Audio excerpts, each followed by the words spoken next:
Hi all, welcome back to Sumanyu'z Food Lab. This is Sumalata Kulkarni.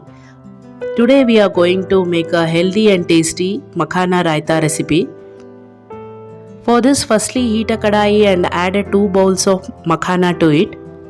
Dry roast on a low flame for 4 to 5 minutes until they become crisp in a texture. 100 gram of makhana will give you a 350 calories.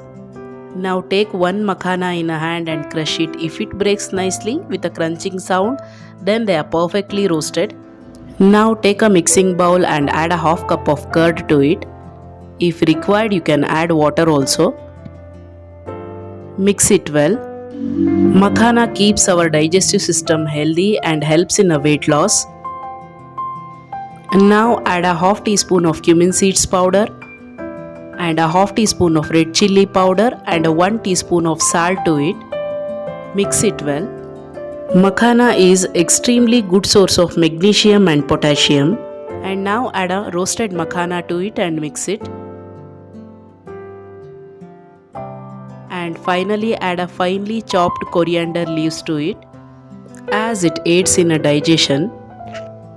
Now healthy and tasty Makhana Raita is ready to eat. Please like, share and subscribe to my channel and hit the bell icon. Thank you so much for watching.